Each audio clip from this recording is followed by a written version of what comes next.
Constructing God's house. Yan. Ito po yung sinabi po ni Jesus kay Peter. Sabi niya po sa Mateo chapter 16 verse 18, "At sinabi ko naman sa iyo, ikaw ay Pedro, at sa ibabaw ng batong ito ay itatayo ko ang aking iglesia, at hindi makapananaig sa kanya kahit ang kapangyarihan ng kamatayan." So, it is very nice to hear na kapag tayo nagtatayo po tayo ng tahanan ng Diyos, mayroon pong kapangyarihan ito na hindi makapanaig sa atin, yung kapangyarihan ng kamatayan. Amen. So, bakit gaano ba kahalaga ang pagtatayo ng tahanan o templo ng Panginoon? Napakahalaga. It is more than our life. It is more than the value of this world. Kaya nga ino-honor talaga ng Lord yung mga nagtatayo talaga ng kanyang templo. Amen. Kaya kung akala mo na hindi mahalaga, nakaisa ka sa pagtatayo ng templo, nagkakamali po kayo doon, mga kapatid sa Panginoon. Sayang nga lang po na itapik natin ito Wednesday kasi dapat to Sunday po talaga ito. Kaya lang, pero ngayon po niloob ng Panginoon siguro mayroong mga tao na hindi talaga maunawaan ito. Okay? I hope na samahan po tayo ng Espiritu ng ating Panginoon. Sabi po ulit ng Lord kay Peter, "At sinasabi ko naman sa iyo, ikaw ay Pedro." Yung salitang Pedro sa Greek word, it is Petros, or in the Hebrew, it is Petros. Pag sinabing Petros, little stone. Pag sinabing little stone, siya yung bato na galing sa batong matatag o matibay, which is our Christ Jesus. Kaya nga sabi ni Jesus dito, "Itatatag ko sa ibabaw ng bato ang aking iglesia." So ang tinatawag po na bato po dito, which is our rock of foundation, which is our Christ Jesus. Amen. Now, building a church requires both spiritual foundation rooted in Christ and practical, united effort.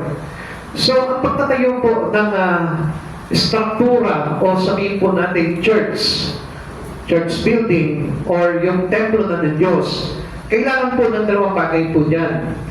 It is foundational and rooted in Christ. So, ibig sabihin yan, spiritually foundational na hango ito sa leading ng ating Panginoon. Amen. Hindi ito kumaga parang itinayo lamang according to the structure of man, but in the structure of our God. Amen. Kaya nga, rooted in Christ and practical, united effort, yung pagkakaisa natin.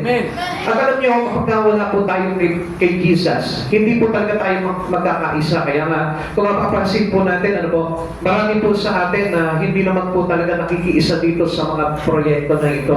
Dahil hindi nga po nila alam kung gaano mahalaga po talaga itong pagtatayo ng templo ng Diyos. Kaya nga, alam niyo, this church is very napakapalad po natin. We are blessed because God, inatasan tayo ni Lord na magtayo po ng kanyang templo. Amen. At alam niyo, mga kapatid sa Panginoon, ang pagtatayo ng templo ay hindi po isang ordinaryong bagay lamang yan. Amen. Dahil ang isang Kristiyano na kasama sa pagtatayo ng templo ay ibig sabihin po niyan ay nakatalaga kay Jesus. Amen. Kaya ang sabi niya po dito sa verse 9, sa last part nito, "At hindi makapananaig sa kanya kahit na ang kapangyarihan ng kamatayan." So, there is promise po. So, ibig sabihin kapag tayo nagtatayo ng templo ng ating Panginoong Jesucristo, ibig sabihin, soon tayo po ay bubuhayin ng Panginoon. Amen. We are bound to the salvations in Christ Jesus. Kaya napakahalaga niyang bagay na yan. Mahalaga pa yan sa mga bagay na mahalaga para sa iyo. Now, tingnan po natin yung mga hakbang o susi ng hakbang po dito. Key step involves establishing a vision. Now, ano po ba yung mga hakbang na dapat natin gawin po dito? It involves establishing a vision. So, kung ano yung pinapangitain ng Panginoon dito sa church na ito, kailangan kaisa po tayo sa pangitain na yun. Kaya sinabi niya po ulit dito, "At sinasabi ko sa iyo, ikaw ay Pedro." Sino nagsasalita dito? Si Jesus Christ. "Sa ibabaw ng bato ito ay itatayo ko ang aking iglesia." Sino yung magtatayo? Si Jesus. Not us. Hindi tayo mga tao. Tayo po ay kaisa lamang, instrumento lamang tayo ng Panginoon. And if you don't know how important that Christ is the one who built His church, hindi po talaga natin makikita yung halaga po nito. Kung tayo lamang po nagtatayo po nito, hindi magiging mahalaga itong building na ito sapagkat hindi po ito maitatalaga na si Jesus ang nagtayo nito. At hindi po ito talaga magiging foundational. Hindi magiging matibay ito. Kaya kung mapapansin po natin, marami po sa atin, mga kapatid po natin dito sa Jacob, halos talagang hindi po talaga tumutugon yung espiritu nila sa pagtatayo nito. Pero alam nyo, dito po sa pag-aaral natin, papakita po sa inyo kung paano po nagkaisa ang mga Israelita po nung araw, kung paano nila itinayo talaga yung templo ng ating Panginoon, ni Yahweh. Ano pa po yung case step po natin dito? Fostering unity in purpose. Alam niyo kung anong iniaalagaan po nila dito? Yung pong pagkakaisa. Tingnan niyo mga kapatid sa Panginoon. Dapat supposed to be, this whole church, this whole member of this church, kasama natin. Kaisa natin dito sa mga bagay na ito. If you are for Christ Jesus, dapat kaisa po tayo dito. Kasi this is the vision that coming from our God. For Christ, from Christ Jesus. At kailangan maging kaisa ka sa vision na ito ng ating Panginoon.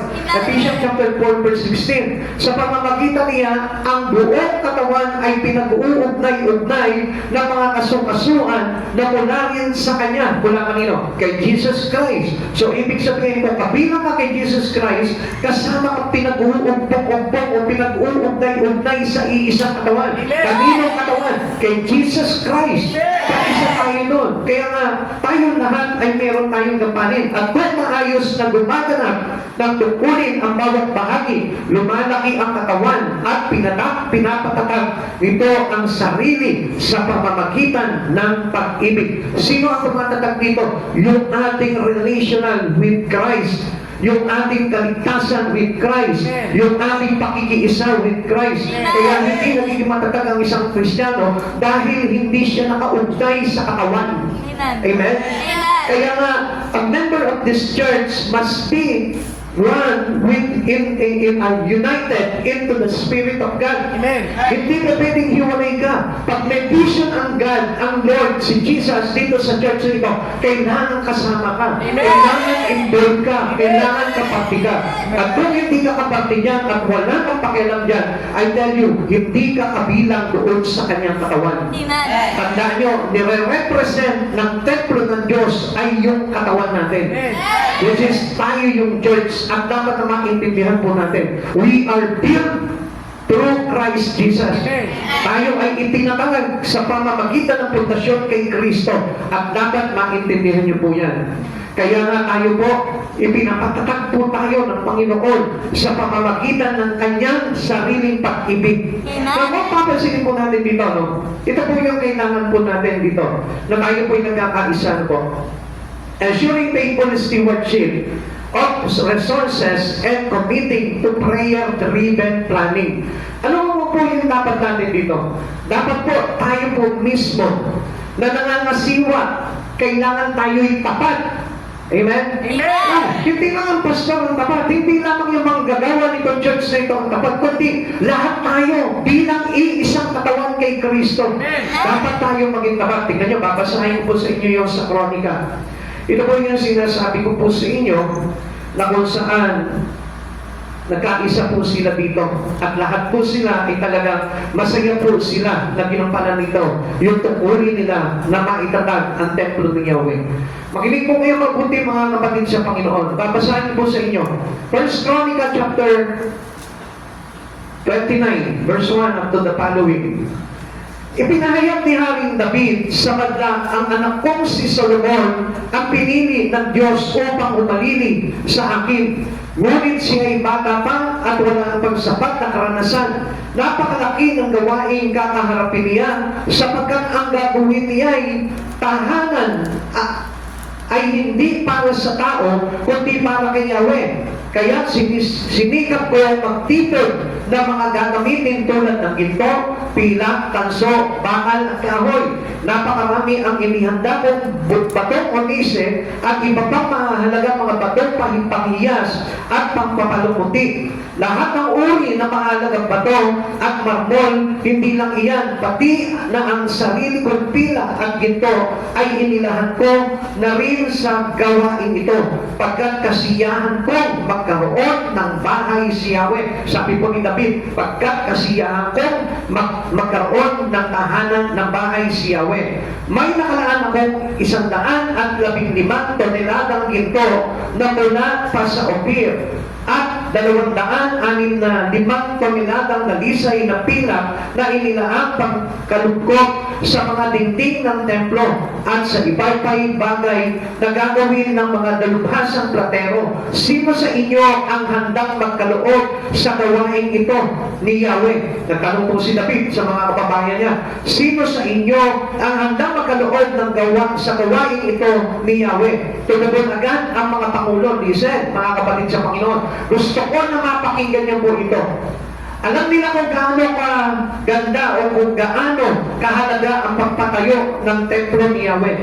Tumagon agad ang mga pangulo ng sambayanan, ang mga pinuno ng mga lipi, ang mga pinuno ng mga hukbo, at ang mga katiwala ng hari. Kusang loob silang nagbigay ng mga at ang natipon para sa gagawing templo ay 100 toneladang ginto, 380 toneladang pila, 675 toneladang tanso, at 3,750 toneladang bakal na iniingatan nilang mahalagang bato at pinagkaloob na rin sa kabangyaman ni Yahweh ang pinamamahalaan ni Jehiel na Hersonita. Galak na galak ang mga tao sa kanilang pagkakaloob at labis namang ikinatuwa ni David. Sabi niyo yung last part, galak na galak ang mga tao sa kanilang pagkakaloob at labis namang ikinatuwa ni David. Mga kapatid sa Panginoon, kagalakan ng isang tao nagmamahal kay Yahweh ang pagtatayo ng templo. Iba po ba yung panahon nila sa panahon natin? No. We're the same. Because we have one God. Amen. Ang Panginoon nila, si Yahweh, at si Yahweh sa panahon natin ay iisa lang. Amen. Ang panahon na umatas kay Solomon na magtayo ng templo ay iisa lamang sa panahon natin na nagsabi sa atin na magtayo tayo ng templo. Amen. Kaya mga kapatid, sa kanilang kaganakan po nila na maging kabahagi nito, at hindi na banaag sa kanila yung lungkot. Hindi sila nag-complain. Hindi sila nagsabing mahirap kami. Hindi sila nagsabi na wala kaming ganito at wala kaming manghihambag, kundi kadalakan sa kanila na mapabilang po sila sa pagtatayo ng templo ni Yahweh. Ensuring faithful stewardship of resources and committing to prayer-driven planning. Hindi lang po yung mga resources nila ang share nila. Hindi nila pinagdamot kung ano yung meron sila. Hindi nila pinagdamot yung mga ginto, pilak, tanso, bakal, at mga mamahaling bato para sa pagtatayo ng templo. Alam niyo mga kapatid sa Panginoon, hindi lang yun, kundi magiging panalangin po nila. Kaisa po sila na nananalangin na maipatayo ang templo ni Yahweh. Alam niyo mga kapatid sa Panginoon, kung tayo po mismo, hindi pa tayo nakakatulong at hindi pa tayo parte ng pagtatayo na ito, ng templo ni Yahweh, nagre-reklamo na tayo, gusto kong malaman mo, mayroong problema sa espiritu mo. It is not yet connected to our God. Amen. I tell you frankly and honestly, na kapag ikaw hindi ka nagkaroon ng kagalakan na maging kaisa sa pagtatayo ng tahanan ni Yahweh, hindi tayo kaisa sa nag-uugnay-ugnay na bahagi ng katawan ng ating Panginoong Jesucristo. Alam niyo mga kapatid sa Panginoon, kung ilalarawan lamang po natin ito, halimbawa ikaw nagpatayo ka ng bahay, ikaw nanay, ikaw tatay, nagpatayo ka ng bahay, sa palagay mo ba hindi matutuwa yung iyong mga anak? Hindi matutuwa yung membro ng pamilya mo? Matutuwa yan. Pero kung ikaw hindi ka membro ng pamilya, ng tatay at nanay na nagtayo, hindi ka matutuwa, maiinggit ka pa, maiinis ka pa dahil sila nakapagpatayo ng bahay. Amen. Ganun din po tayo sa Lord. Kung tayo po ay hindi kaisa sa anak ng ating Panginoon, I tell you, hindi ka magkakaroon ng ganap na ipatayo ang templo ni Yahweh. Amen. Bakit? Tahanan ito ng ating tatay. Tahanan ito ng ating Diyos. Tahanan ito ng katawan, which is tayo yung bahagi nun. Kaya kung hindi ka parte ng katawan, hindi ka matutuwa dito, hindi ka makikiisa, hindi ka magagalak sa pagtatayo nito, manapay magre-reklamo ka.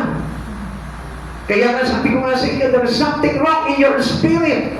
Because your spirit is not really connected to Yahweh, to our Jesus. Kung bakit hindi tayo nagagalak doon sa mga bagay na yun. Tuloy po natin para maintindihan. Okay, meron po tayong tema po dito. Ang tema po natin sa pagtatayo po ng templo ni Yahweh is building with purpose, unity, and faithfulness. Isa po dito na pinapakita po natin dito na mayroong layunin, may pagkakaisa, at mayroong katapatan sa pagtatayo po ng templo ni Yahweh. Pakitanong mo nga muna yung katabi mo. Meron ka bang purpose, unity, and faithfulness? Meron ka bang purpose, unity, and faithfulness? Okay, tignan po natin. Ano po? Sabi po ng Matthew chapter 16, verse 18. At sinasabi ko sa iyo, ikaw ay Pedro, at sa ibabaw ng batong ito ay itatayo ko ang aking iglesia, at ang kapangyarihan ng kamatayan ay hindi magtatagumpay laban sa kanya. Sino yung sinabihan niya dito? Si Pedro. Amen. Si Pedro sa kasalukuyan tayo. Amen. Because we are the disciple of God. Amen. And upon the rock of the foundation, which is our Christ Jesus, tayo ay naitatag kay Kristo. Kaya nga mayroong problema ang isang Kristiyano kung hindi ka pa naitatag sa bato na walang iba kundi ang ating Panginoong Jesucristo. Amen. Kaya nga kung mapapansin po natin, dapat nga po, alam nyo, excited tayong lahat na ipatayo po talaga ang templo ng ating Panginoon. Alam niyo po kung bakit? Dahil kung excited ka at mayroong pitak sa puso mo na maging kaisa ka sa pagtatayo nito, ibig sabihin yan, itinayo na rin ang pundasyon mo sa ibabaw ng bato ni Jesucristo.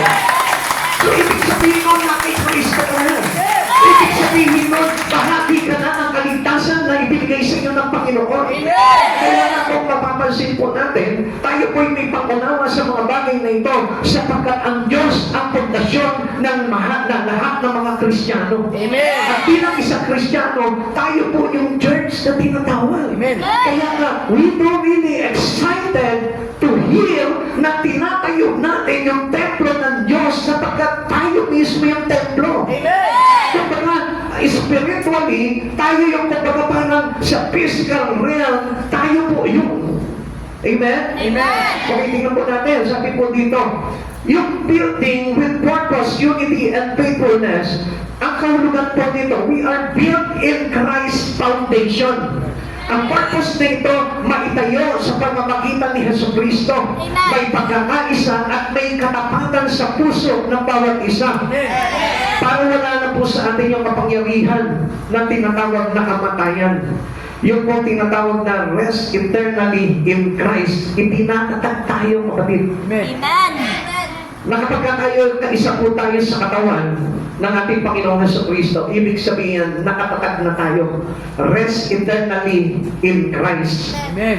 So, meron na tayo buhay na walang hanggan. So, kaya nagdadoubt po tayo. Makikihalubilo ba ako sa pagtatayo ng church na yan? Come on, may problema. Kapag ikaw mismo doubted ka na maging kaisa ka sa church na ito, sa vision ng Lord, may problema sa Espiritu. At yun yung dapat na ayusin natin. Yung Espiritu na yun, dapat tayo po mismo kaisa tayo sa ating Panginoong Jesucristo. Okay, let's go in the foundation. Number one, the foundation, built on the right track. Kailangan na tayo sa tamang bato. Hindi po basta tinatayo natin yan. Kaya kung mapapansin po natin, ano po, medyo may kulang po tayo sa pagtatayo po ng templo na ito.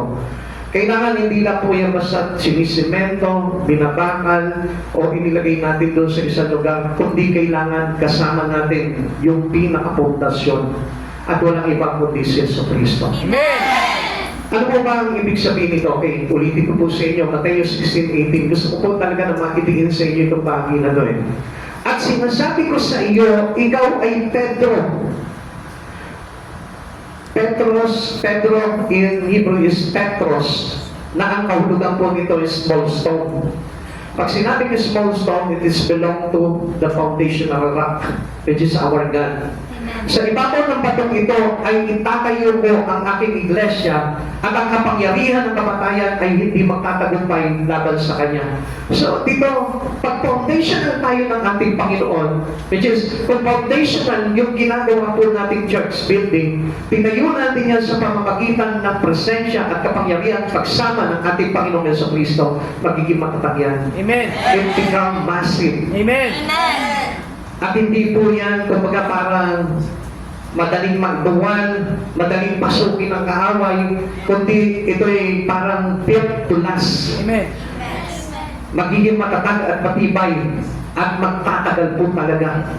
Pero kung tayo lamang po magtatayo niyan bilang mga naka-experience lamang po gumawa ng templo, I tell you, pagbubuwag po agad yan. Baka mamaya mabenta natin yan. Intindihan nyo? Baka mamaya maisan lang natin yan. Nakita niyo po yung mga nangyayari po? Kung bakit meron mga church po dyan sa paligid na binibenta nila yung church temple ng ating Lord? Kung bakit po nag-isasal na po nila? Alam niyo po ba kung bakit? Kasi hindi foundational ni Christ. Kaya yun po yung ingatan po natin sa pagtatayo ng templo na ito. Amen. Kailangan napatakuran po yan ng mga anghel. Amen. Napatakuran niya ng presensya ni Yahweh. Amen. Napatakuran niya ng kanyang kapangyarihan. Amen. At sa tulong-tulong po natin, bawat mga magkakapatid na itinatag sa bato ni Kristo, kailangan tayo din po mismo. We are united to build this temple. Amen. Maging kaisa tayo into prayer. Maging kaisa tayo spiritually. Not only your resources, but spiritually, we need to pray to build this to last. Amen. Jesus is the builder and foundation. Si Jesu Cristo po yun. Kaya nga, bawat kilos natin yan, bawat paggawa natin yan, kailangan nilalaki pa natin ang panalangin. Amen. Kailangan yan, kapag nag-aasinta ka ng halblocks, no? In Jesus' name, I build this rock. I build this church into the rock. Lagi po natin kapag parang dinideklarahan yung bagay na yan. Nagbubuhos tayo ng poste, naggagawa tayo ng bakal, nagsisimiento tayo. Dapat yan, lagi natin itinatayo yung pangalan ni Yesu Cristo, pinapantera natin yan.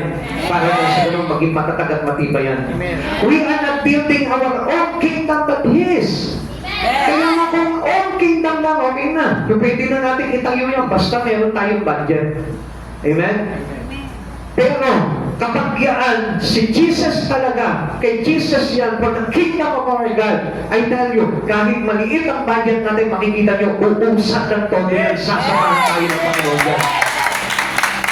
Bakit po natin tandaan, lahat ng bagay sa buhay natin ay walang saysay kung hindi si Jesus ang nagtatag. Even your own life, kahit na itong buhay na ito, kung hindi kay Jesus na itatagto sa ibabaw ng bato ni Jesus, walang kwenta tanto tayo. Amen. Walang kwenta ang buhay na ito. Even your house, even your car, even your businesses, I tell you, hindi po talaga magiging may kasaysayan sa buhay mo yan o hindi magiging mahalaga yan kung hindi po si Jesus ang pundasyon niya. Amen. Kaya nga, nakita niyo po si David po noon, ang ginawa ni David, pinag-ipunan niya ng todo.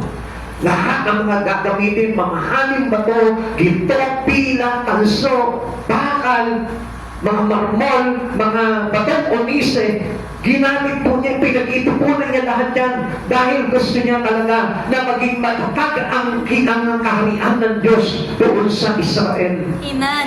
Kaya nakita niyo ang Israel, hindi matinag-tinag. Kahit inaatake ng bawat bansa sa paligid po nila, hindi natitinag. Bakit? Because it is built upon the rock. Amen. Yung pundasyon na kahit tayo, atakihin tayo ng kaaway, hindi tayo matitinag. Amen. It is the same with your own life. Your own body. Nakapag ang buhay mo, nakatatag ka sa ibabaw ng bato ni Kristo, kahit atakihin ka ng kaaway, walang magagawa sa iyo ang kaaway. Kahit nabuwag ka ng maraming karamdaman, hindi mananaig ang karamdaman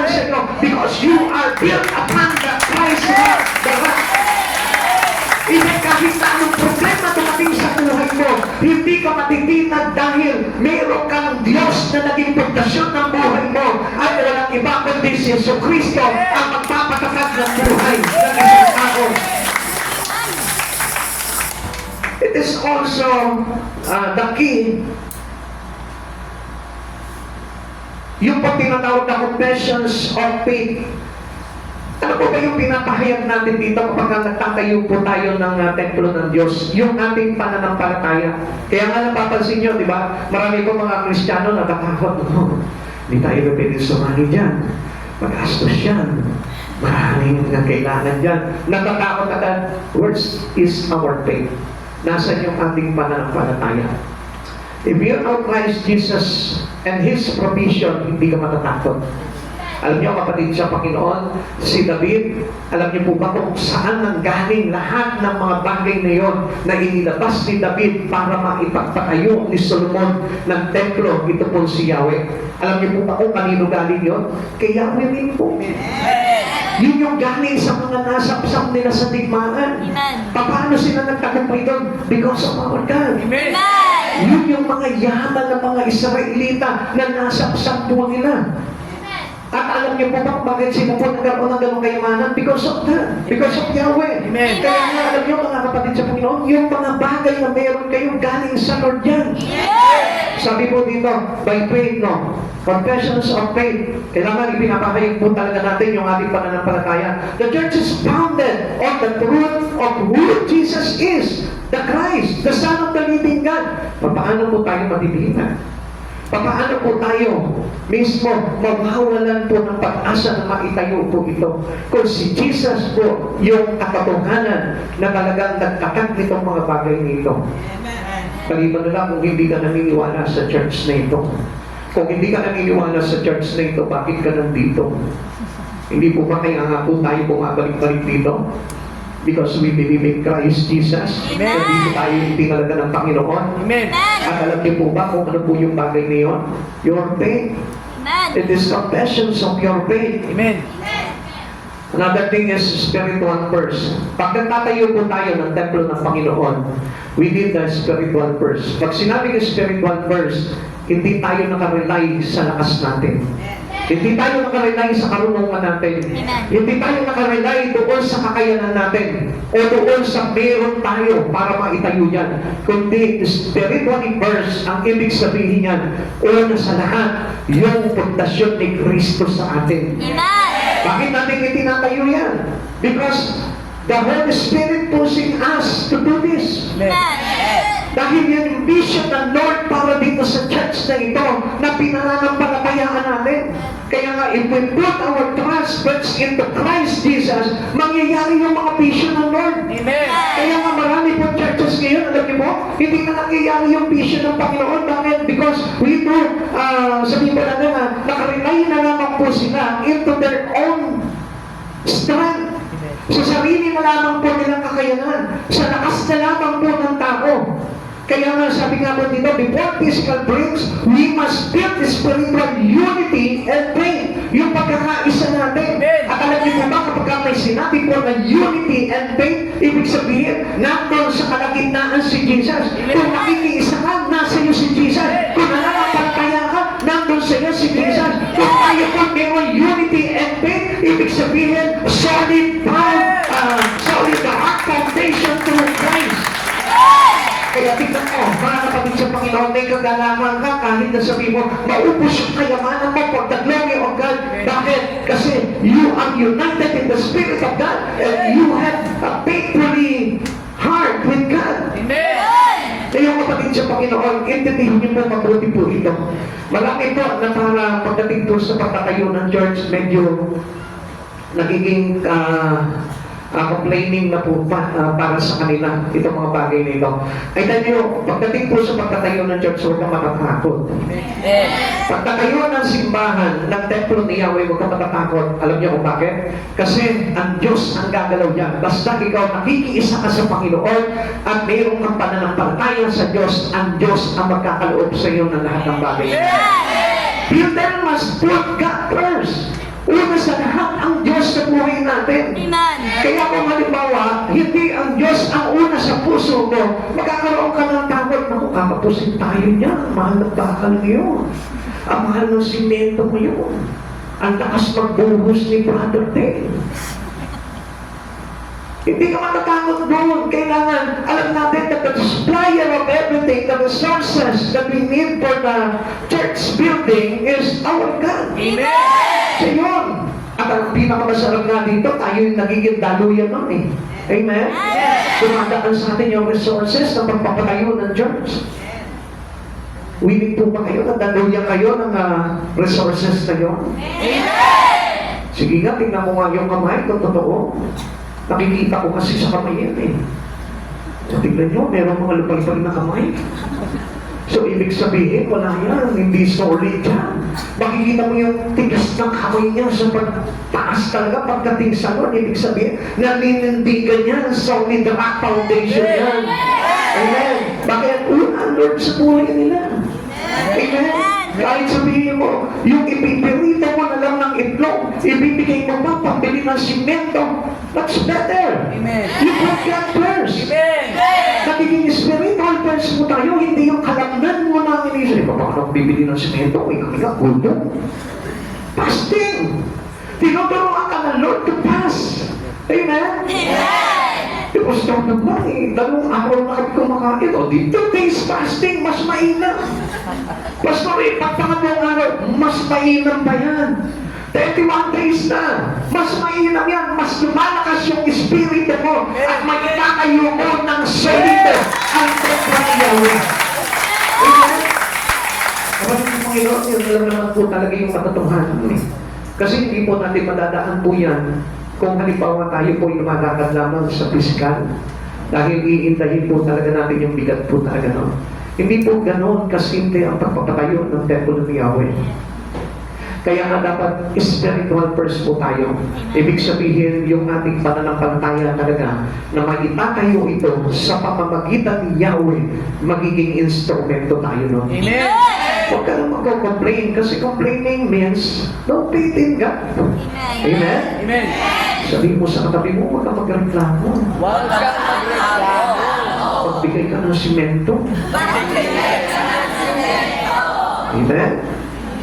Tandaan niyo, lahat ng bagay niyan for the glory of our God. Amen! At ang sabi sa atin, pangako ng Diyos sa atin, at hindi makapananaig sa Kanya, maging ang kapangyarihan ng kamatayan. Amen. What does it mean to us? We have eternal rest in Christ Jesus. Meron tayong buhay na walang hanggan. May kapahingahan tayo kay Kristo pagdating ng araw. Amen. Ikalawa, the purpose, build for mission. Kaya po natin ito itinatayo para sa atas o alituntunin natin o sa pakay natin, pakay ng Diyos para sa church na ito. So, ibig sabihin, all churches has a mission. Hindi na pwedeng wala tayo mission. Pag sinabing wala tayo mission, ibig sabihin, hindi tayo kumagay parang nakaugnay kay Kristo. Because the missions of God is to spread salvations to all men, to all mankind. At dapat natin maunawaan po yun. That was the purpose of God. Para to reach out many people for Him. Sabi po ng Gawa chapter 2 verse 42 to 47, inilaan nila sa kanilang mga sarili upang matuto sa turo ng mga apostol, magsama-sama bilang magkakapatid, magsalo-salo sa pagkain ng tinapay at manalangin. Dahil sa maraming himala kababalagang ginagawa sa pamamagitan ng mga apostol sa Jerusalem, naghari sa lahat ang takot at nagsama-sama ang lahat sa sumasampalataya at ang kanilang mga ari-arian ay itinuring na para sa lahat. Ipinagbili nila ang kanilang mga ari-arian at ang napagbilahan ay ipinahagi sa bawat isa ayon sa kanyang mga pangangailangan. Araw-araw sila'y nagkakatipon sa templo at napipirapirso ng tinapay sa kanilang mga tahanan at masaya at may malinis na kalooban. Nagpupuri sila sa Diyos at kinalugdan sila ng lahat ng tao at bawat araw ay dinaragdag sa kanila ng Panginoon ang mga nililigtas. So, that was our mission. Yung mission natin is to save. Maging kaisa tayo kay Kristo. We are united in His mission. Kailangan po tayo lahat. Hindi po yung mga worker lang. Hindi po yung mga naglilingkod lang. Lahat tayo kailangan po natin yun. Sabihin mo sa kanya, maglingkod ka para maintindihan mo. Maglingkod ka para maintindihan mo. Walang membro lang, walang attender lang. Lahat tayo, we are being a witness to Christ Jesus. Tumanggap tayo ng kaligtasan. And supposed to be, dapat tayo pinagagamit natin yung buhay natin sa Panginoon. That was our mission. Amen. Before accepting our salvations to God, kailangan maintindihan natin that we do the missions for Christ. Yung mission na yun, ay kailangan meron ka nun. Eh, ano ba yung mission mo? Ano ba yung pakay mo sa buhay mo? Magpayaman lang? At saan mo gagamitin yung kayamanan mo? Sama-sama? Hindi ba pwedeng gamitin mo yan para sa mabuti? Kaya nga po tayo yung buhay natin with all of purpose. And this purpose is to do our missions for Christ. Ito po tinatayo po natin is more than a building. At dapat po na huwag natin isipin na, parang may pastor lang yan. Mali po kayo doon. Hindi ko po madadala sa langit dyan. Kung gusto ko madala sa langit dyan, baka hindi ako sa langit mapunta. Kaya huwag po tayo mag-isip ng gano'n ano po, mga kapatid sa Panginoon. Ang mga nag-iisip lang doon, si Satan lang po. At yung mga nakikinig sa mga gano'ng mga sabi-sabi, ibig sabihin yung pagpun ng Diablo yun. Amen? Kaya dapat maging malinis yung ating isipan at malinis yung puso po natin katulad po ng mga disciple po nung araw, nagsama-sama po sila, mga ari-arian po nila. Okay.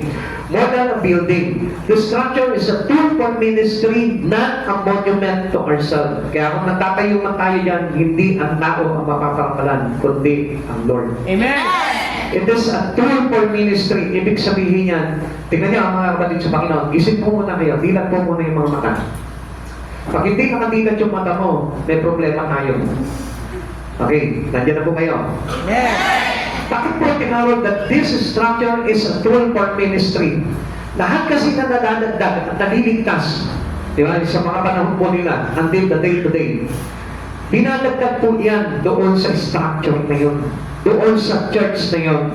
Bakit? To do their ministry. Amen. And who is this ministry? Our God, our Jesus. Amen. Kaya nga sabi gano'n being a part of one body. At tayo po yung pinag-uugnay-ugnay, pinag-uumpong-umpong na asukasuhan. Tayo po yun kay Kristo Jesus. Amen. Kaya nga kung wala kang gagampanan dito sa church na ito, wala kang ministry, ibig sabihin, hindi ka nakaugnay sa katawan ng ating Panginoon Yesu Kristo. Kapatid sa Panginoon, huwag mo sabihin, attender lang ako ng church na yan, hanggang doon lang. Patay ka doon. Walang saysay, walang mission. Pag ang iyong pagiging Kristiyano ay hindi ka isa sa mission ng ating Panginoon, ibig sabihin niyan, walang saysay ang pagiging Kristiyano mo. At dapat na maintindihan yun. Dahil dito po, hindi po tayo ang pinapatayo po dito. Hindi sarili po natin. Sa pagtatayo po ng church, hindi tayo ang ipapatayo po dito, kundi alin, si Yesu Kristo bilang tumawag sa atin. Amen. Kaya nga ang tawag po sa church is a body of Christ. At tayo po yung binubuo nun. At tayo po yung mga kasukasuan. Tayo po yung mga partinon. A place of gathering and sending.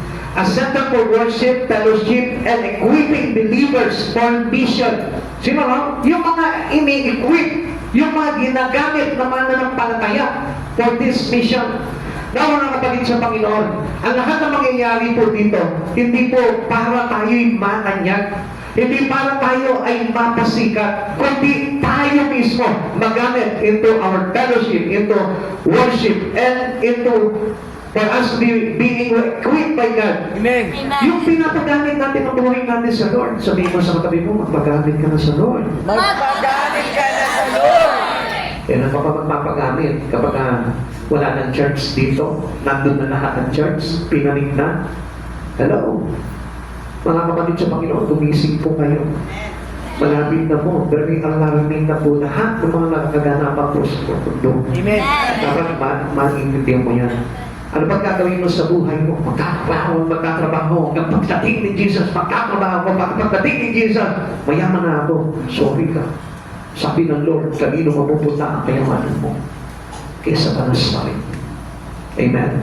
Kaya nga hindi niya napansin si Satan at the book of Matthew chapter 4, di ba? Tinukso niya si Jesus.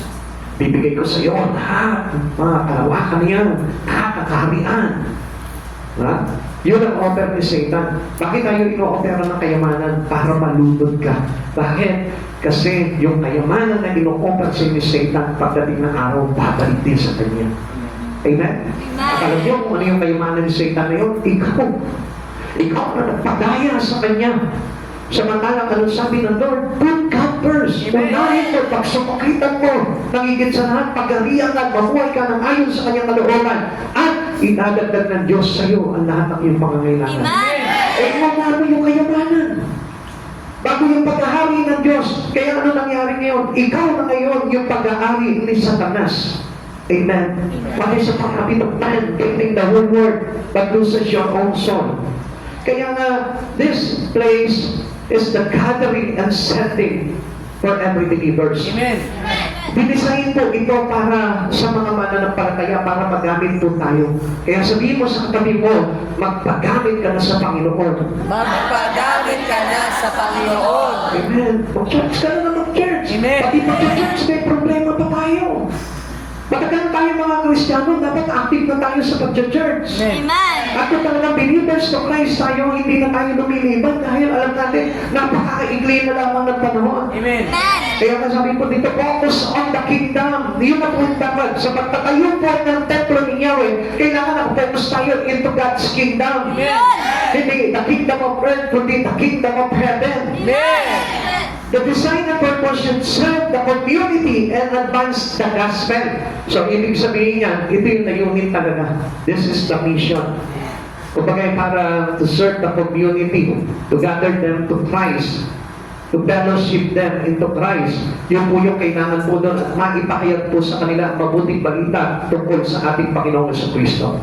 Colossians chapter 3 verse 1 and 2. Yakang binuhay kayo muli na kasama ni Kristo, ito ninyo ang inyong pag-iisip sa mga bagay na nasa langit na kinaroroonan ni Kristo na nakaupo sa kanan ng Diyos. Ang mga bagay na panlangit ang isa-isip ninyo, hindi ang mga bagay na panlupa. Hello! Amen. Kapatid sa Panginoon, if you are really believers to Christ Jesus, dapat alam mo ito. Amen. Dapat nararamdaman mo dito, napapalapit na po talaga ng papalapit ang pagdating ng Panginoon. Kaya nga, iukol mo na lang yung sarili mo sa paggawa sa Panginoon, sa mga bagay na makalangit, and be a part of this mission. Amen. Kailangan tayong po lahat nagkakaisa po dito sa mga bagay na ito. At kapag alam nyo, kapag hindi ka kaisa dito sa church na ito, lagi kang separated. Ano sabi po ng Biblia?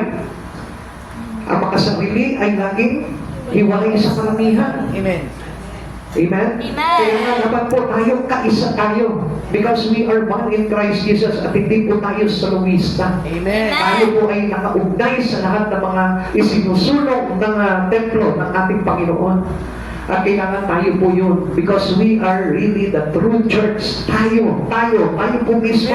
Hindi ito church building na ito. Lahawan lamang po ito na kapag iniingatan mo ito, ibig sabihin, nagre-reflect ito sa sarili mong katawan, sa sarili mong relasyon with God. Number 3, the provision built through stewardship. Paano po ba natin itong mapapamahalaan?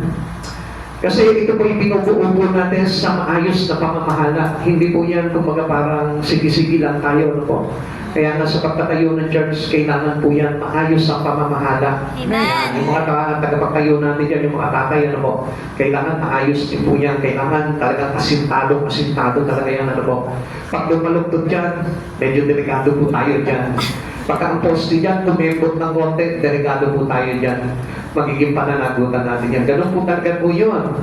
At kailangan po maingat po natin talaga na pinangangasiwaan itong mga bagay na ito. Builder must be steward.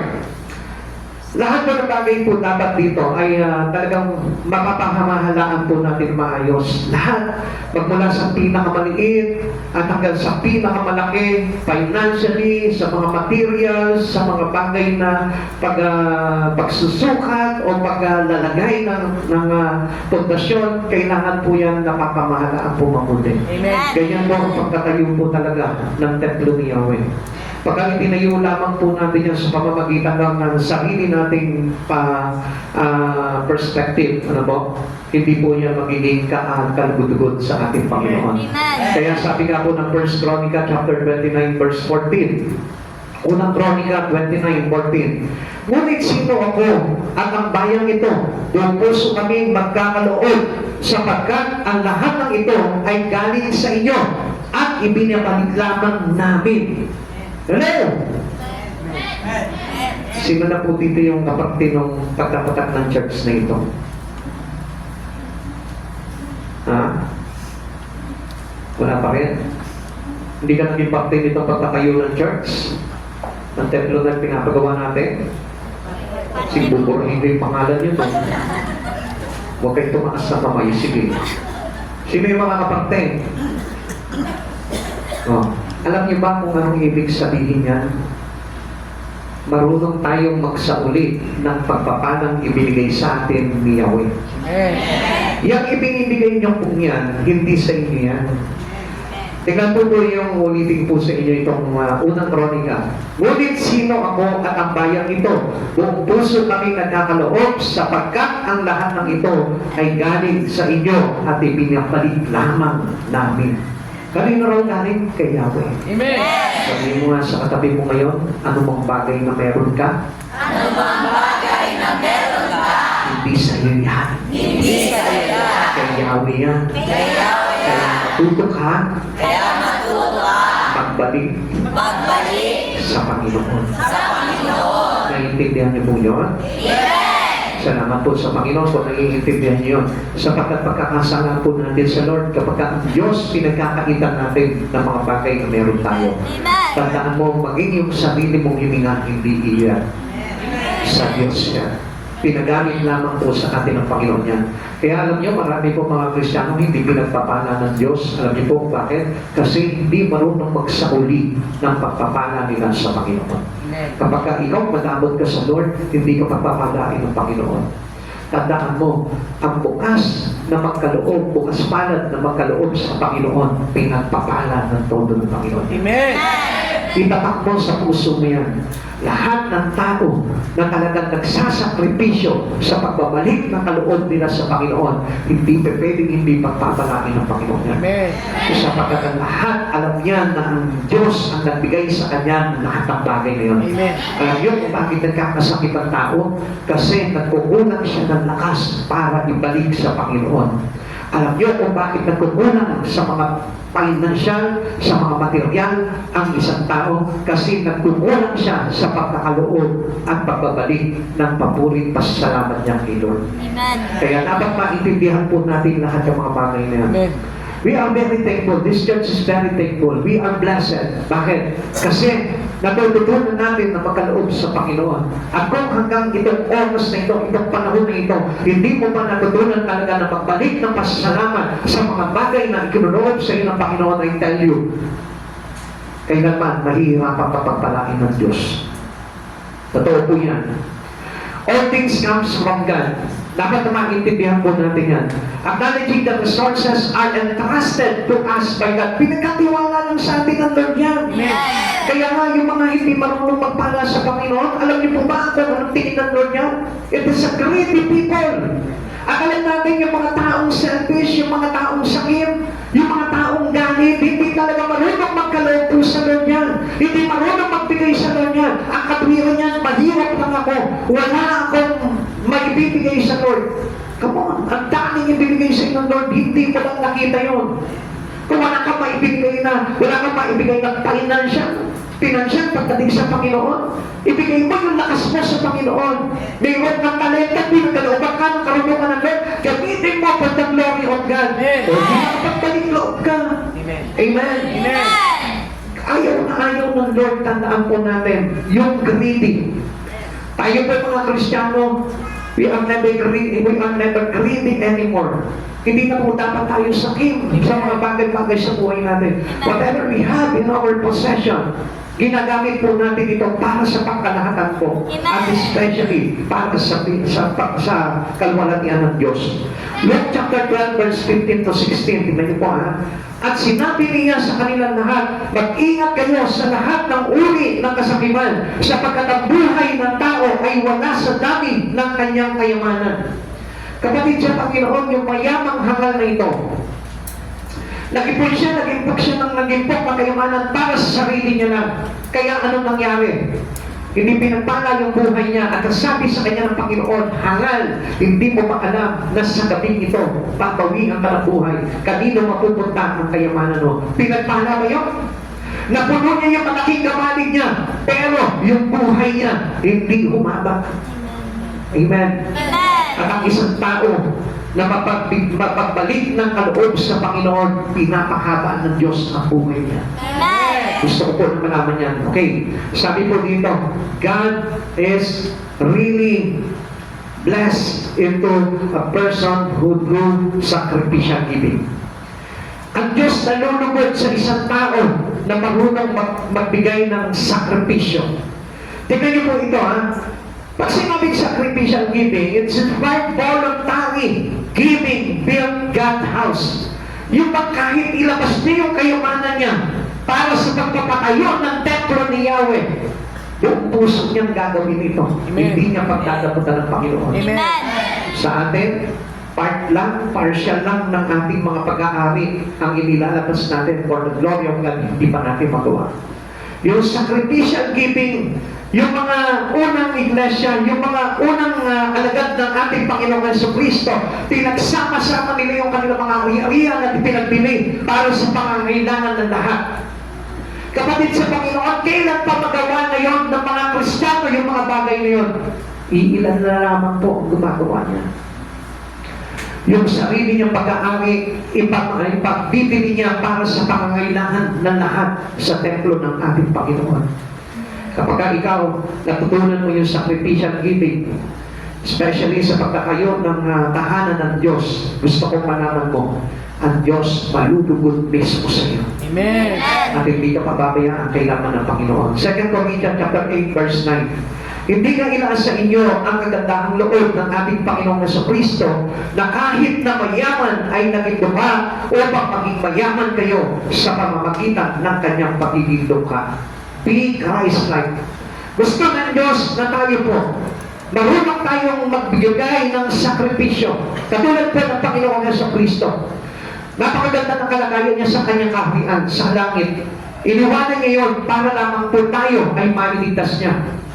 Tayo po nung araw mahirap, He made us rich. Tayo po nung araw mahina, pero ginawa niya tayo malakas. At alam niyo po ba kung saan niya? Dahil kay Kristo na nagkaloob sa atin ng bagay na yun. Kapatid sa Panginoon, gumaling ka dahil sa mga latay at sugat ni Kristo. Hinamo ka sa impyerno dahil sa kamatayan ginawa nila sa pagpapapako kay Kristo. At gusto ko malaman mo, itong buhay na ito, kulang pa ito para sakripisyo mo maihandog kay Yahweh. Kapatid sa Panginoon, gumising po tayo. Minsan sa maliit na halaga lang, pinagkakaitan namin ng Panginoon.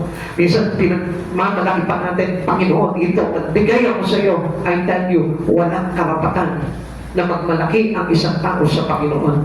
Sapagkat buhay niya man, 1,000 buhay man, kulang pa para tumbasan yung mga bagay na ginawa sa atin ng Panginoong Jesucristo. Tandaan niyo, tayo po lahat ay naligtas sa pamamagitan ng pagpapako ni Kristo sa Kanya sa krus. Faithful stewardship. Gusto ko po na malaman po ninyo, yung katapatan po natin sa pamamahala ng mga bagay na ito ay napakahalag po niyan. Ensuring transparency and wisdom in managing finances. Mga kapatid sa Panginoon, sa pagtatayo ng templo ni Yahweh, mahalaga na lahat ay nailalagay na maayos sa kanyang templo, walang labis, walang kulang. Tandaan po niya yan. Maintain po yung panuntunan kapag tayo nagtayo po ng templo. Kaya kailangan mag-ingat po tayo na sa lahat ng pagkakataon, lahat ng mga pinansyal, lahat ng mga material, kailangan yan magamit, walang labis, walang kulang for the church of our God. Amen. For His temple. Kailangan po yan. Tingnan niyo po yan mga kapatid sa Panginoon. Papaliwanag ko lamang po sa inyo. Tayo po mismo, nilikha tayo ng Panginoon, wala kang labis, walang kulang. Sapat na sapat ang pagkakalikha sa iyo. Hindi po tayo magdiligha ng parang mayroon tayong kapansanan. Kung nangyari man po yun because of sin. Kung bakit mayroon mga lumalabas sa may kapansanan, mayroong karamdaman, mayroong kakulangan sa kanyang mga katawan. It is because of sin. Hindi po yan kaloob ng Diyos. Walang nilikha ang Panginoon na ganyan. Kundi dahil sa kasalanan ng tao, naging greedy po sila, naging sakit po sila sa mga bagay na makasanlibutan, kaya nagkaroon po ng mga ganyang kakulangan sa pangkatawan ng tao. Pero ang totoo po niya, walang nilikha ng Diyos na may kakulangan.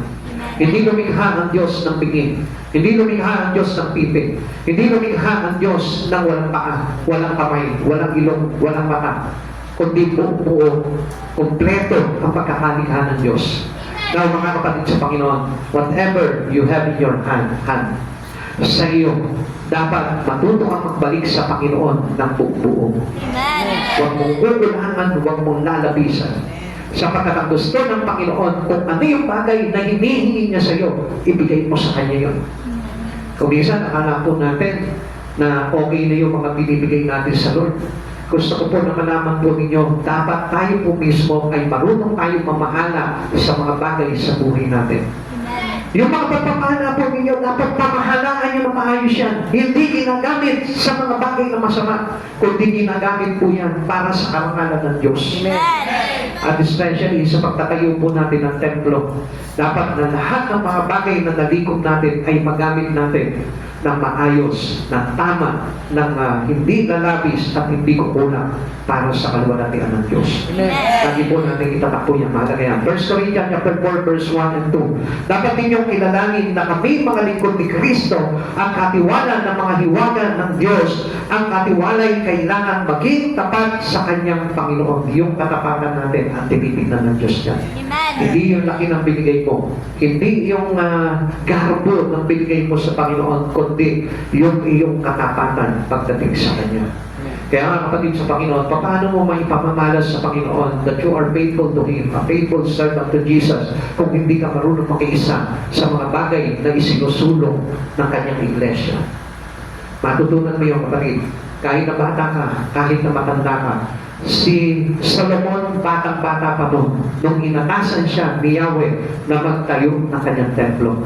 Kaya nga sabi ni David, bata pa itong aking anak na si Solomon para mapangasiwaan niya yung bagay niyon. Kaya anong ginawa ko? In preparation, ang Lord pa rin nag-prepare through David para sa mga pangangailangan ng pagtatayo ng templo. At dapat maunawaan natin yan. Sabi ko sa 1 Chronicles chapter 29 po yan.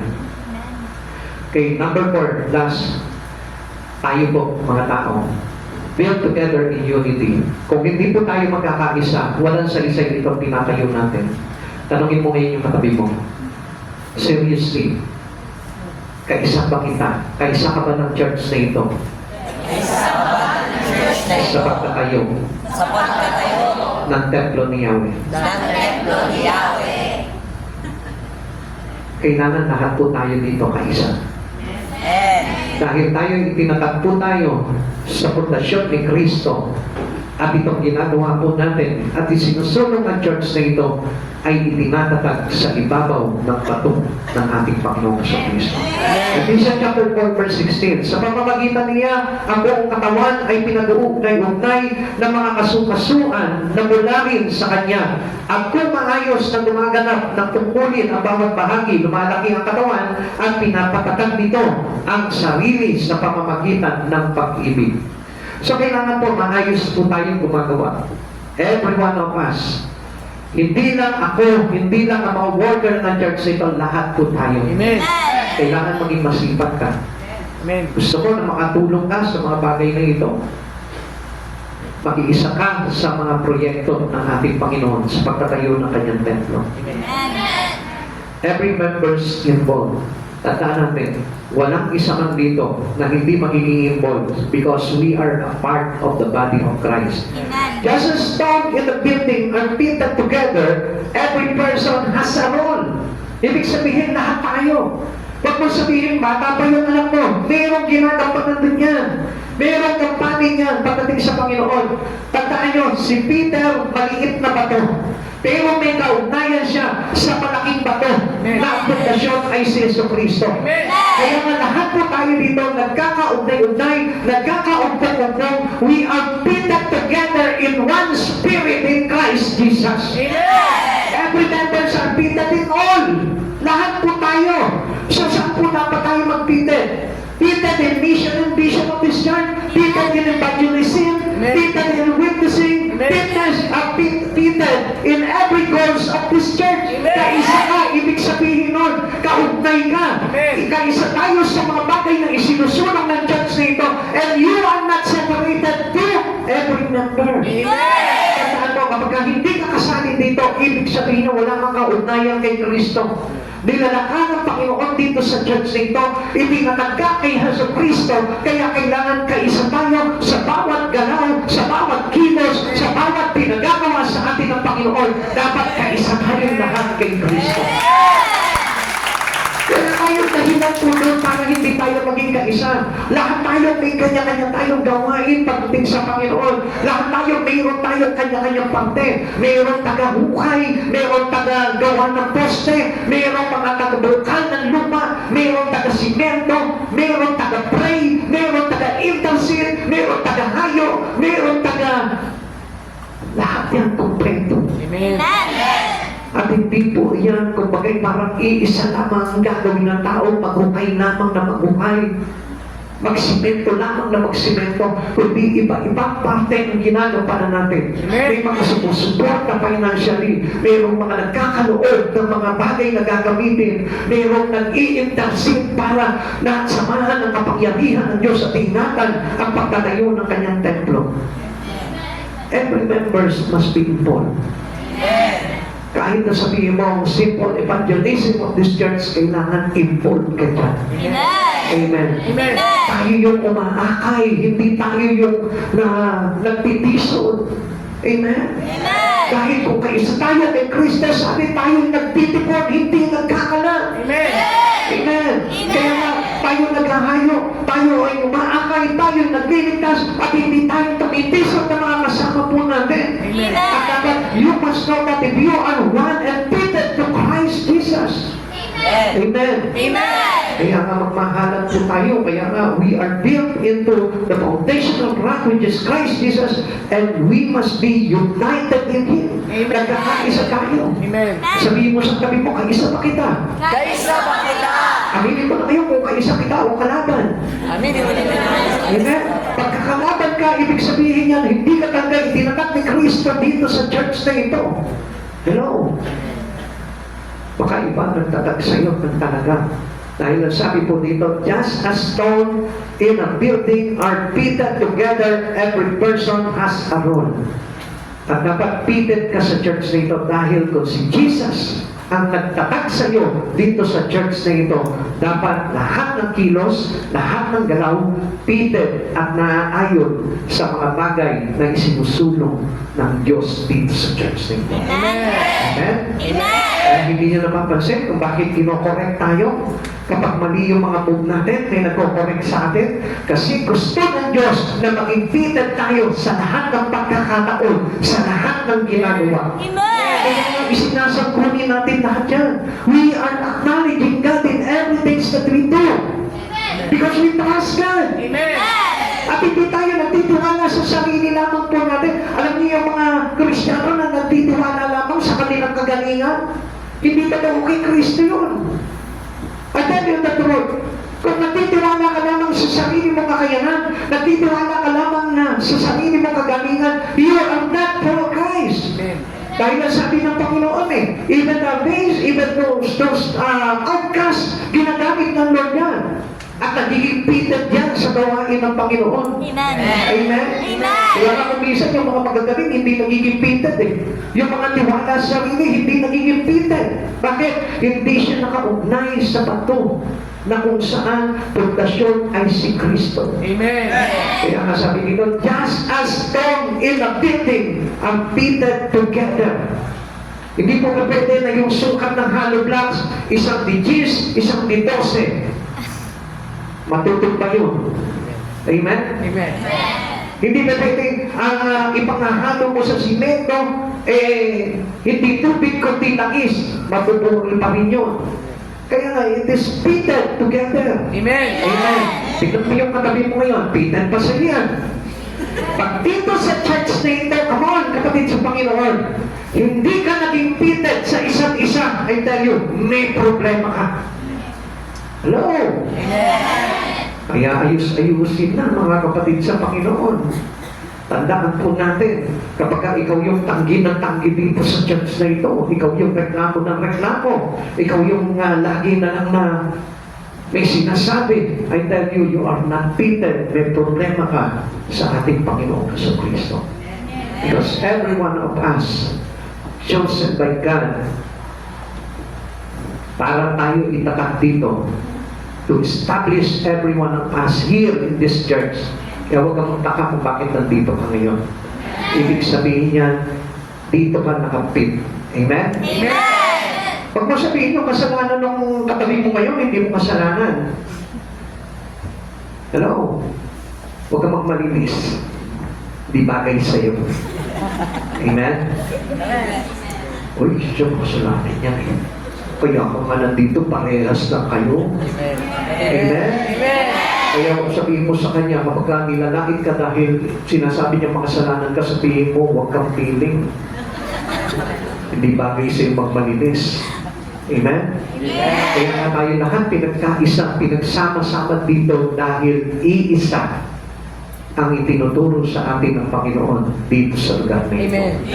1 Corinthians chapter 3 verse 9, kami kapwa manggagawa ng Diyos at kayo'y mga ang kanyang pukirin. Kayo rin ay gusali ng Diyos. Pero pag itinangi po dito sila Pablo, wala. Kayo rin ay gusali ng Diyos. May sinabi ba, ay ikaw, naku, mandaraya ka eh, hindi ka gusali ng Diyos. Meaning, you're not the church of Christ. No. Naintindihan niyo po ba? Amen! So, ibig sabihin po niyan, walang itinatangi ang Panginoon. Kahit sabihin mo na inaantok-antok ka dyan, nakakatulog ka dyan, hindi sinabi na hindi ka gusali ng Diyos. Kaya nga, dapat gumising ka. Amen? Dapat maging masigla ka. Amen. Dapat kaisa ka. Peter, kailangan Peter ka. Amen? Subukan mo magsuot ka ng damit na hindi Peter sa'yo. Huwag mo mukha kang tawa-tawa. Amen? Ito nga lang suot kong ito, sabi ko, bitin. Ang pangit, nasa kuwa ko. Diba? Diba? Hindi maganda. Kaya nga lahat gusto ng Lord, fitted talaga yan.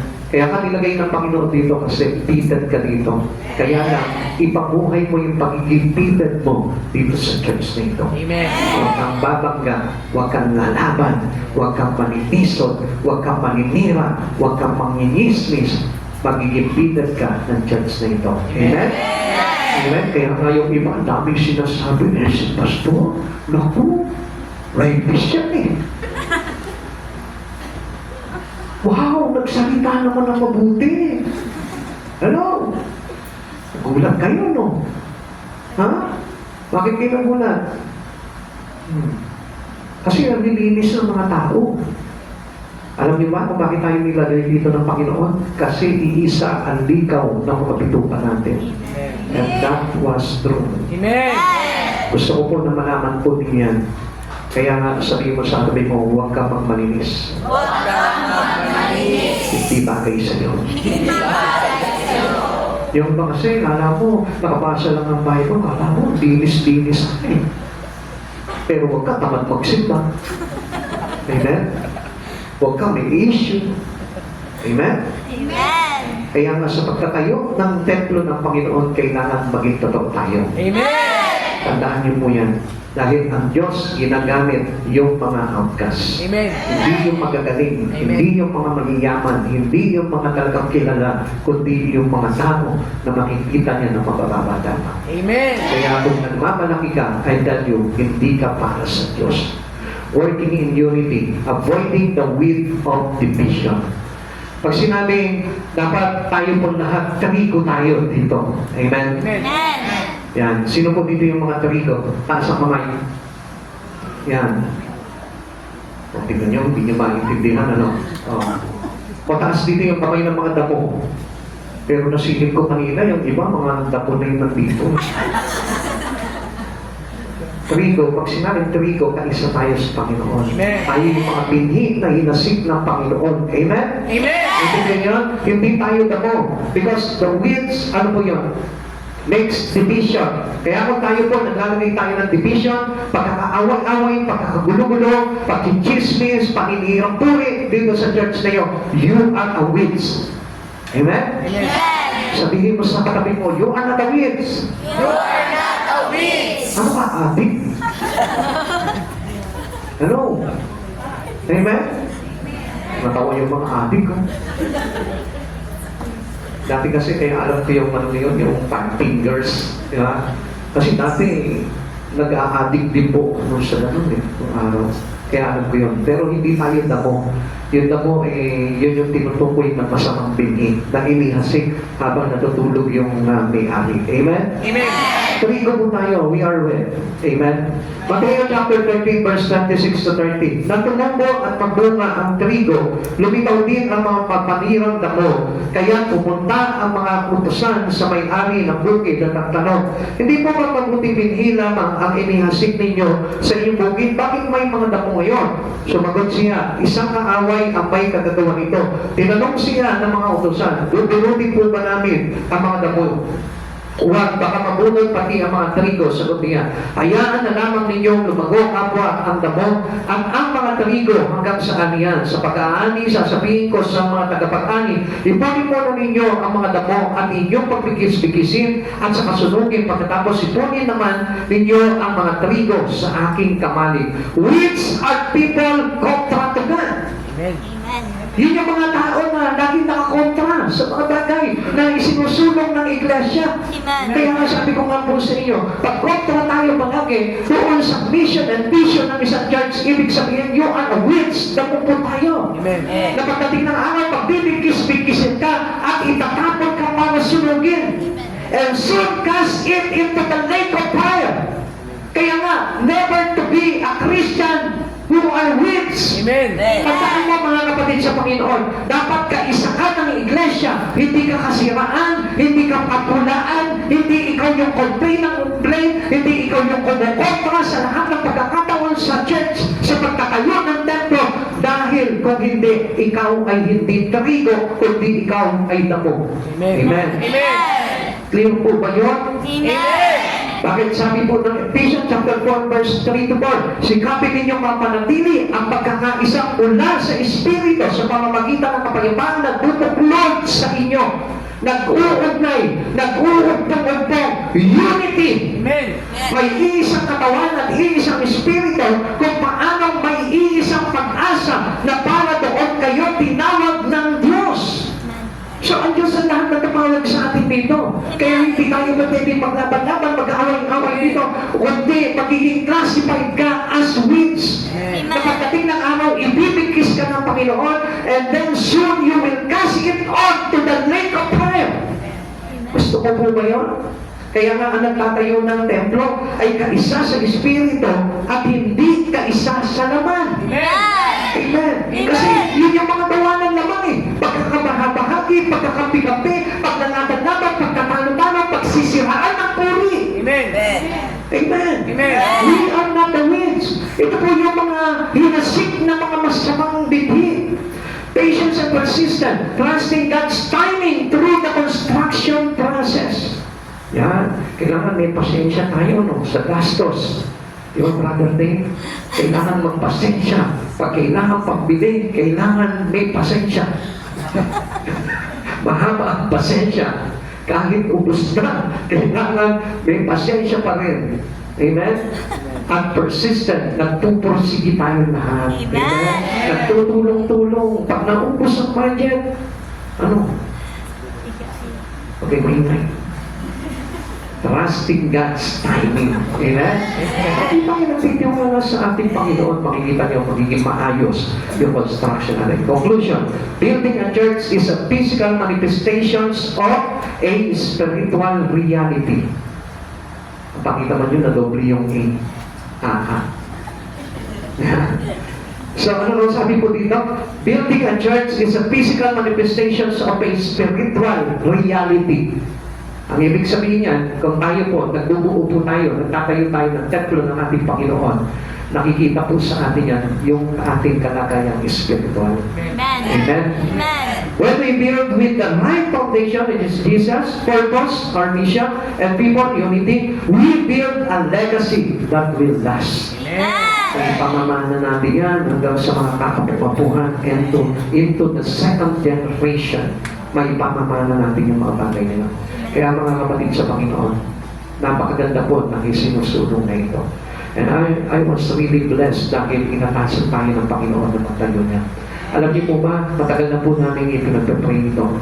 Siguro, 13 years above, pinagpray na po natin ito. Pinagpray na po ng church nito to. Kaya mga kapatid sa Panginoon, blessed tayo dahil ginagawa na sa atin ng Panginoon to. Kaya magkaisa po tayo dito.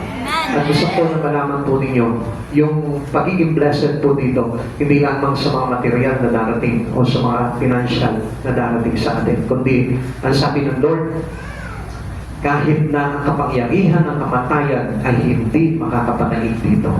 Kung kabilang ka at isa ka dito sa mga bagay nito, God will make sure na nakakabilang ka sa kanyang pagliligtas pagdating ng araw. Call to action. Una, pray, commit the project to God daily. Dahil yan, lahat ng bagay na gagawin natin, pinapanalangin natin yan. Give, participate in sacrificial giving. Huwag kayo matakot magbigay. Kahit na walang-wala. Basta for the glory of God, susuklian ng Diyos yan. Ang Diyos ang bahala dyan. Ang Diyos nalulugod sa mga tao na marunong mag-sacrificial giving. Sir, engage your talent in the building process. Na nakita niyo yung mga tatay namin dyan. Pinapagamit nila yung kanilang talento sa pagtatayo nito. And I do believe na pagdating ng araw, pagpapalain ng mga tao niya na patuloy na sumusuporta, tumagawa at nagtataguyod nitong ating vision na kung saan nilalagay sa atin ng Panginoon. Pagpalangin po tayo lahat ng Panginoon. Tayo bang natas tayo? Lahat tayo manalangin sa Panginoon. Panalangin natin sa Panginoon na samahan po niya tayo sa pagtatayo ng church na ito. Samahan niya tayo sa lahat ng mga kailanganin. Samahan tayo sa lahat ng pagkakataon. Kung naniniwala ka na sa oras na ito, isa ka sa ginamit ng Panginoon, tinawag. Dahil ikaw ay nakatatak na sa pundasyon ni Kristo. Alam niyo po ba yung mga tao na ginagamit ng Panginoon ay tinatatak niya rin sa pundasyon ng ating Panginoon. Kaya mga kapatid sa Panginoon, magtiwala ka sa Diyos. Sapagkat ang Diyos ang nag-aatas po sa atin para gawin natin ang mga bagay nito. Ipanalangin po natin ang tagumpay po ng pagtatayo ng templo na ito. Lahat ng awit sa mundo, di kayang ilarawan ng kadakilaan mo. Kulang ang lahat ng pula o maging mga salita upang ihayag ang kabutihan mo. Wala kang katulad, wala nang higit sa'yo. Wala kang katulad, wala nang matay sa'yo. Ikaw ang Diyos para sa aming Panginoon, nakapagtutulungan namin sa aming mga buhay na sa kanilang Panginoon na ano lang ang bagay na mayroon kami o na pero tinutulungan mo kami po kami Panginoon upang pagkakabahagi kami Panginoon ng inyong mga bagay, ng inyong mga pangitangin sa church na ito na papasalamat ko kami lahat Lord. Tinutulong namin sa iyo kamigit sa lahat Panginoon pagsama mo sa church na ito sa bawat isa namin bilang iyong mga church na tinawag sa lugar nito Lord nagkakaisa kami Panginoon sa Espiritu mo Panginoon at sa pagpapalataya sa iyo Panginoon na lahat ng ito Panginoon magagawa namin sa lakas na kaloob aming Panginoon sa Kristo. Panginoon, samahan mo kami sa lahat ng pagkakataon. Hindi namin kaya kayo Panginoon na wala ka. We acknowledge you in everything that we are doing. We trust in you, O Lord, with all our heart. Na ang ating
Panginoon, sa gabi ito, ang pagkakaisa namin, Panginoon, na maitayo, Panginoon, ang iyong templo sa pundasyon ng aming Panginoong Jesucristo. Ang pagsama mo sa amin, Panginoon, ang magbibigay sa amin ng katagumpayan. Ang pagsama mo po sa amin, Panginoon, ang maglalagay sa amin upang madali po namin maitayo ito, Lord, na walang hadlang at walang anumang bagay na magiging mahirap sa pagtatayo nito, Lord. Sapagkat sabi mo, Lord, kung mayroong dalawa dito sa lupa magkaisa sa panalangin, agad mo itong tutugunin. Panginoon Jesus, sabi mo, Panginoon, kung kami, Panginoon, ay tatawag sa iyo, manalig kami na matatanggap namin ito at matatanggap na namin. We claim, O Lord, the success, the victory, O God, ng pagtatayo ng building na ito, Lord. Inaasahan namin, Panginoon, ang paggalaw ng iyong presensya, O Lord. Sa bawat isa sa amin, O God, upang gamitin mo kami, Panginoon, bilang daluyan ng mga pagpapala ng ito, Lord, na gagamitin para maisulong ng todo ang pagpapagawa nito, O God. Lord, i-bless mo ang mga kapatid namin ito, O God. I-bless mo kami lahat, O Lord. Upang patuloy po namin masuportahan, Panginoon, ang bawat mission and vision ng church na ito, Lord. Alam po namin, Panginoon, it is not by might nor by power, but the Spirit of the Lord. Nananalig kami, Panginoon, na sa presensya ng Lord ay katagumpayan ng lahat ng bagay na ito na aming sinusunod. Maraming salamat po, Lord. Pagpalain mo po ang bawat tahanan ng iyong mga anak na narito ngayon. Pagpalain mo, Panginoon, ang kanilang mga kabuhayan. Lord, pagpalain mo ang kanilang mga sisidlan. At hindi matutuyuan ang mga bagay, Panginoon, na meron sila, O God. Lord, papasadanayin mo, papalaguin mo, O God, at pagpapalain mo financially, materially, and especially in spirit, O God. Maraming salamat po, Lord. Ingatan mo po ang bawat isa sa aming pag-uwi, O God. Maluwalhati